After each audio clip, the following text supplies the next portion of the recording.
یہ روایت جب سے میں نے پڑھی ہے، اور اگر کوئی ایسی صورتحال ہو جس میں آپ اول وقت نہیں پڑھ سکتے، اول تو ایسا وقت بہت کم آتا ہے، آپ کو اپنی ٹریولنگ کو بھی اپنی ساری چیزوں کو منظم کرنا چاہیے کہ وقت نماز آپ ایسی جگہ ہوں جب آپ نماز پڑھ سکتے ہیں۔ من صلی الصلاۃ لغیر وقتها، نمازی ہے، ہاں نماز پڑھ رہا ہے۔ ویل للمصلین، مسلین ہے نا، نماز گزار ہیں، نماز پڑھنے والے، ان کے لیے ویل۔ یہ کیا کہہ رہے ہیں؟ من صلی صلاتها لغیر وقتها اور رفعت له سودا، یہ نماز آسمان کی طرف جاتی ہے لیکن یہ تاریک جاتی ہے۔ نماز نور ہے، اول وقت نماز پڑھیں تو یہ نور ہے، نور بلند ہوتا ہے، لیکن اگر اسے آپ اپنے وقت میں نہ پڑھیں تو یہ مظلمۃ تقول ضیعک اللہ کما ضیعتنی، یہ نماز جسے آپ نے اول وقت نہیں پڑھا یہ تاریک ہو کر اوپر جب جائے گی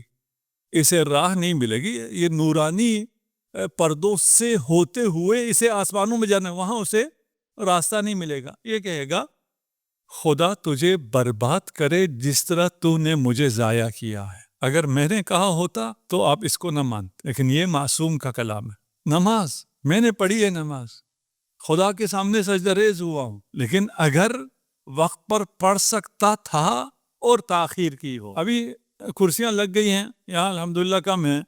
بہت سے لوگ جو بازاروں میں چلتے ہیں، شاپنگ کے لیے چلتے ہیں، میچ دیکھنے چل کے جاتے ہیں، بیٹھتے ہیں، سب کچھ کرتے ہیں، نماز پہ آ کے کرسی پہ بیٹھ جاتے ہیں، نماز نہیں پڑھ سکتے، ان کی نماز ان پر لعنت کرے گی، اس نے مجھے ضائع کیا ہے، خدایا اسے برباد کر۔ لیکن اگر ایک صاحب نماز نہیں پڑھ سکتے، بیڈ پر ہے، آپریشن کے بعد خون آلود ہے، بدن پاک نہیں کر سکتے، اس حالت میں جو نماز پڑھے خدا کو یہ نماز سب سے زیادہ پسند ہے، کریم ہے نا خدا کو۔ یہ شکستہ نماز، یہ ناقص نماز